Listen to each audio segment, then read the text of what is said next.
मैं सौरभ हूं और काल एफएम पर आपका स्वागत है। चलिए आज की कहानी शुरू करते हैं। उस रात का समय ठीक 2:17 था जब पहली बार उस अजीब कॉल ने मेरा फोन बजाया। नंबर अनजान था, लेकिन अजीब बात यह थी कि स्क्रीन पर सिर्फ एक शब्द लिखा था, मत उठाना। मैं कुछ सेकंड तक फोन को देखता रहा। दिल तेजी से धड़क रहा था, लेकिन इंसानी जिज्ञासा डर से बड़ी होती है और मैंने कॉल उठा लिया। दूसरी तरफ कुछ सेकंड तक सन्नाटा रहा। फिर एक धीमी, भारी और कांपती हुई आवाज आई, तुमने क्यों उठाया? मेरे पूरे शरीर में सिहरन दौड़ गई। मैंने घबराकर पूछा, कौन बोल रहा है? लेकिन जवाब देने के बजाय वो आवाज बस धीरे धीरे हंसने लगी और फिर कॉल कट हो गया। मैंने तुरंत नंबर वापस मिलाया, लेकिन वो नंबर अस्तित्व में ही नहीं था। मैंने सोचा शायद कोई मजाक है, लेकिन उसी रात 2:17 पर फिर वही कॉल आया। इस बार मैं पहले से ज्यादा डर चुका था। फिर भी मैंने कॉल उठाया। इस बार आवाज और भी साफ थी। अब तुमने मुझे देख लिया है। मैंने घबराकर पूछा, कौन हो तुम? क्या चाहते हो? लेकिन इस बार कोई जवाब नहीं आया। सिर्फ मेरे ही कमरे की आवाजें सुनाई देने लगी, जैसे कोई मेरे कमरे में ही फोन पर बात कर रहा हो। मैंने धीरे धीरे पीछे मुड़कर देखा, लेकिन वहां कोई नहीं था। फिर अचानक कॉल कट हो गया।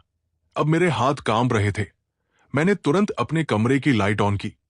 सब कुछ सामान्य था, लेकिन उस रात के बाद मेरी जिंदगी सामान्य नहीं रही। हर रात ठीक 2:17 पर वो कॉल आता और हर बार कुछ नया होता। कभी मुझे अपने ही कदमों की आवाज सुनाई देती, कभी मेरी सांसें, कभी कोई मेरे नाम को फुसफुसाता, सौरभ।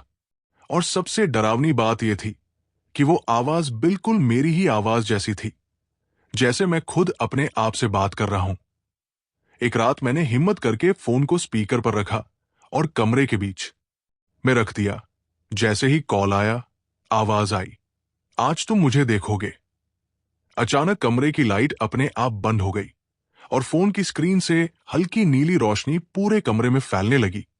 उस रोशनी में मुझे अपने सामने एक परछाई दिखाई दी, जो धीरे धीरे साफ हो रही थी। वो मैं ही था, लेकिन उसकी आंखें पूरी तरह काली थी और चेहरे पर एक अजीब सी मुस्कान थी। वो धीरे धीरे मेरी तरफ बढ़ने लगा। मैं पीछे हटना चाहता था, लेकिन मेरे पैर जैसे जमीन में धंस गए थे। तभी फोन से आवाज आई, ये तुम्हारा असली रूप है। और अचानक वो परछाई मेरे अंदर समा गई। मैं जोर से चीखा और उसी पल सब कुछ सामान्य हो गया। लाइट वापस आ गई, फोन बंद हो गया। मैं जमीन पर गिरा हुआ था, पसीने से भीगा हुआ। मैंने सोचा ये सब एक बुरा सपना था, लेकिन तभी मेरे फोन पर एक मैसेज आया, अब तुम तैयार हो।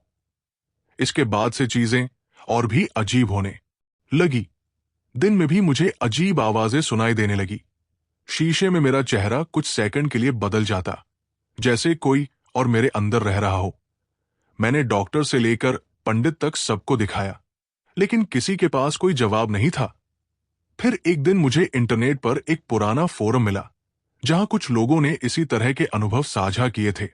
उन्होंने लिखा था कि ये मिरर कॉल नाम की एक शापित घटना है, जिसमें इंसान को उसका दूसरा रूप कॉल करता है और धीरे धीरे उसकी जगह ले लेता है। जो लोग इस कॉल को नजरअंदाज नहीं करते, वो गायब हो जाते हैं। मैंने ये पढ़कर फोन को तोड़ देने का फैसला किया, लेकिन जैसे ही मैंने फोन उठाया, स्क्रीन अपने आप ऑन हो गई और वही कॉल आ गया। 2:17 AM। मैंने डर के मारे फोन को फेंक दिया, लेकिन कॉल अपने आप स्पीकर पर चलने लगा।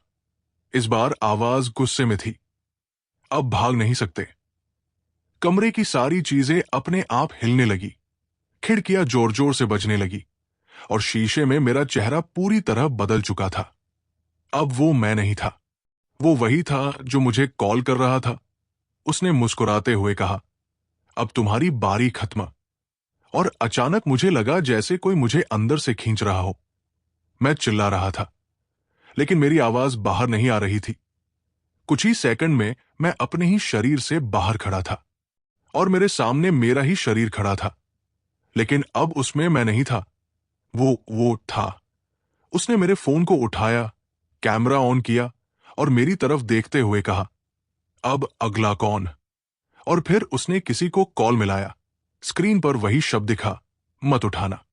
अगर तुम्हारे फोन पर भी कभी ऐसा कॉल आए तो याद रखना, जिज्ञासा में मत आना, क्योंकि हो सकता है अगली आवाज तुम्हारी ही हो।